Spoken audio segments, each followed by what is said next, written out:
चक्र विजेते नाईक जदुनाथ सिंग भारतीय सैन्यातील एक पराक्रमी सैनिक आणि मरणोत्तर परमवीर चक्राचे मानकरी। त्यांचा जन्म एका गरीब शेतकरी कुटुंबात बिरबल सिंग राठोड आणि जमुना कंवर या दाम्पत्यापोटी कजूरी, जिल्हा शाहजहानपूर, उत्तर प्रदेश या खेड्यात झाला।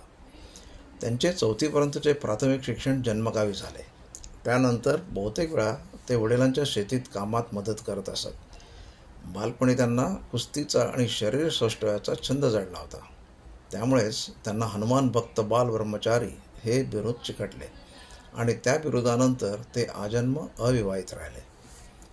फतेगड येथे राजपूत रेजिमेंटमध्ये त्यांची निवड झाली।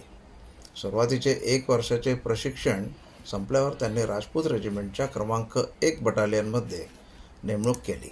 दुसऱ्या महायुद्धात त्यांनी दाखवलेल्या शौर्य व नेतृत्व गुणामुळे त्यांना नाईक पदावर पदोन्नती मिळाली आणि ते सेक्शन कमांडर झाले। स्वातंत्र्यानंतर पाकिस्तानने जम्मू काश्मीर या भारताच्या अखत्यारीतील भागात घुसखोरांच्या नावाखाली छुपे युद्ध पुकारले।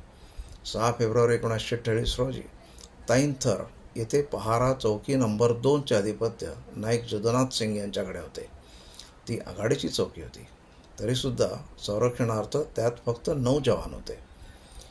चौकीचा ताबा मिळवण्यासाठी शत्रू सैन्याने जोरदार हल्ले केले, पण जदुनाथांनी उच्चतम धैर्याने व धीरोदात्त नेतृत्वाने तुटपुंजात सैन्यबळावर धैर्याने व लष्करी डावपेचांचा उपयोग करून शत्रू सैन्याला परतवले।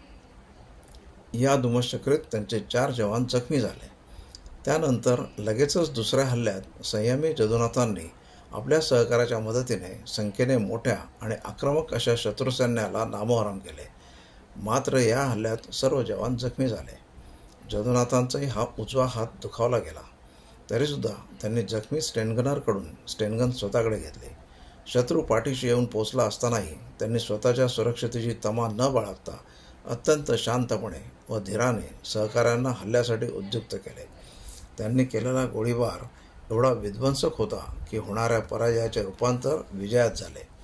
शत्रूने आपल्या मृत आणि जखमी जवानांना तिथेच टाकून पळ काढला।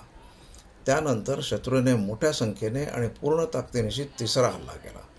नाईक जदुनाथ जखमी झाले होते, तथापि त्यांनी एक हाती प्रतिकार करण्याचा निर्धार केला आणि ते चौकीबाहेर आले व स्टेनगनने शत्रूवर गोळ्यांचा वर्षाव केला।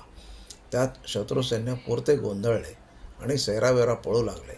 मात्र त्यावेळी जदुनाथांच्या छातीत व डोक्यात गोळ्या घुसल्या आणि ते धारातीर्थी पडले। या नॉन कमिशन्ड अधिकाऱ्याने शत्रूशी एकाकी लढत देऊन विजयश्री खेचून आणली।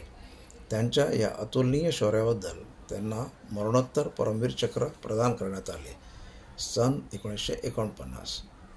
अशा या भारताच्या सुपुत्राला शतशः नमन। धन्यवाद।